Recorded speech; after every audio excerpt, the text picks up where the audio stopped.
നാരായണീയം ദശകം 3 ശ്ലോകം 1. പഠന്തോ നാമാനി പ്രമദഭരസിന്ധോ നിപതിതാഃ സ്മരന്തോ രൂപം തേ വരദ കഥയന്തോ ഗുണകഥാഃ ചരന്തോ യേ ഭക്ത്യാസ്ത്വയി ഖലു രമന്തേ പരം അമോൻ അഹം ധന്യാൻ മന്യേ സമധിഗത സർവാവിലഷിതാൻ. ഈ ദശകത്തിൻ്റെ പേര് തന്നെ ഭക്തിപ്രാർത്ഥന എന്നാണ്. ഭക്തിയുള്ളവനെ മുക്തിയുണ്ടാകൂ എന്ന് ആചാര്യൻ പറയുന്നു, അല്ലെങ്കിൽ ഭഗവാന് പ്രിയപ്പെട്ടവനാകൂ എന്നാണ് പറയുന്നത്. ആചാര്യൻ ഇങ്ങനെയാണ് പറയുന്നത്: ഹേ ഭക്താഭീഷ്ടദായകനായ ഗുരുവായൂരപ്പ, നിന്റെ നാമങ്ങൾ ചൊല്ലുകയും നിന്റെ രൂപം ധ്യാനിക്കുകയും നിന്റെ ഗുണങ്ങൾ പാടുകയും കഥിക്കുകയും ചെയ്യുന്നുകൊണ്ട് സദാപരമാനന്ദത്തിൽ മുഴുകിക്കഴിയുന്ന ഏതൊരു ഭക്തനുണ്ടോ അവന് മാത്രമേ ഭാഗ്യവാനായി മാറുവാൻ കഴിയുകയുള്ളൂ, അല്ലെങ്കിൽ ആചാര്യൻ കരുതുന്നുള്ളൂ. ആരൊക്കെയാണ് ഭാഗ്യവാൻ എന്ന് കരുതുന്നുള്ളൂ എന്നാണ് പറയുന്നത് ഈ ശ്ലോകത്തിലൂടെ. ഏത് ഭക്തനാണ് ഭാഗ്യവാൻ എന്നാണ് ഇവിടെ സ്മരിക്കുന്നത്.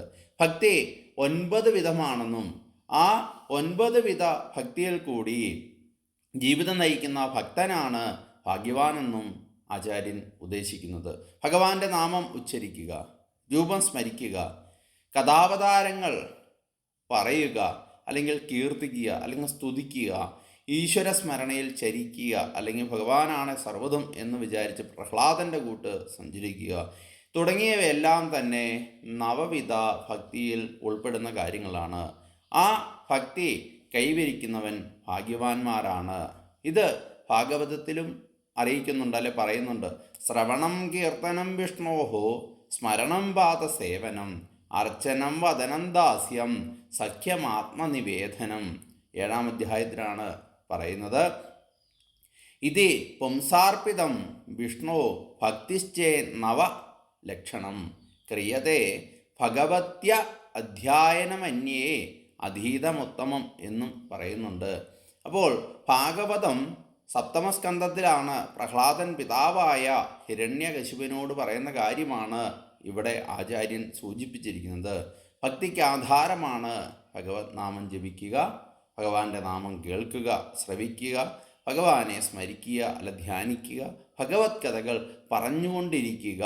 അതാണ് ഈ നാരായണത്തിലൂടെ നമ്മളും ഉദ്ദേശിക്കുന്നത്. ഈശ്വരനിൽ മനം വെച്ച് സഞ്ചരിക്കുക, എല്ലാം ഭഗവാൻ നോക്കും എന്ന് വിചാരിച്ച് നടക്കുക എന്ന് സാരം.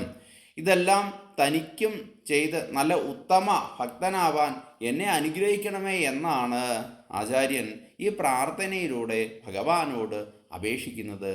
ഭക്തി ഉണ്ടായാലല്ലേ മുക്തി സാധിക്കൂ, ഭഗവാന് പ്രിയപ്പെട്ടവനാകൂ എന്ന വിചാരം ഈ ശ്ലോകത്തിലുണ്ട്. ഭക്തിയിൽ പരമില്ലൊരു സിദ്ധി എന്നതും അദ്ദേഹം ആചാര്യൻ സ്മരിക്കുന്നു. മനുഷ്യനായി പിറന്നാൽ ലഭിക്കേണ്ട സിദ്ധി ശുദ്ധഭക്തിയാണ്. ആ സിദ്ധിക്കപ്പുറം മറ്റൊന്നും ലഭിക്കേണ്ടതില്ല. എന്തെന്നാൽ ഭക്തി ലഭിച്ചു കഴിഞ്ഞാൽ അവൻ ഭാഗ്യവാനായി. ഭക്തിയിൽ കൂടി ഭുക്തിയും മുക്തിയും എല്ലാം ലഭിക്കുന്നതാണ്. ഈ ഭാഗ്യം എനിക്ക് ലഭിക്കാൻ ഗുരുവായൂരപ്പൻ്റെ കൃപയുണ്ടാകണമേ എന്ന് ആചാര്യൻ അകവഴിഞ്ഞ് പ്രാർത്ഥിക്കുന്നു. നമ്മുടെ ആദ്യം മുതലേ പറയുന്നുണ്ട് ശ്ലോകങ്ങളിലെല്ലാം, ഭഗവാനെ മനസ്സറിഞ്ഞ് വിചാരിക്കൂ, ഭഗവാനെ മനസ്സറിഞ്ഞ് പ്രാർത്ഥിക്കൂ എന്ന്. ഭക്തിയിലൂടെ നമ്മൾ ഭഗവാനെ അറിഞ്ഞാൽ മുക്തി നൽകി ഭഗവാൻ നമ്മളെ അറിയും, അല്ലെ മുക്തിയിലൂടെ നമ്മളെ ഭഗവാൻ അറിയും എന്ന് ലളിതമായ സാരം. ഭഗവാനെ പ്രാർത്ഥിക്കുക, ഭഗവാന്റെ കൃപാകടാക്ഷം എല്ലാവർക്കും ഉണ്ടാകട്ടെ എന്ന് പ്രാർത്ഥിക്കുന്നു. ഓം നമോ നാരായണായ.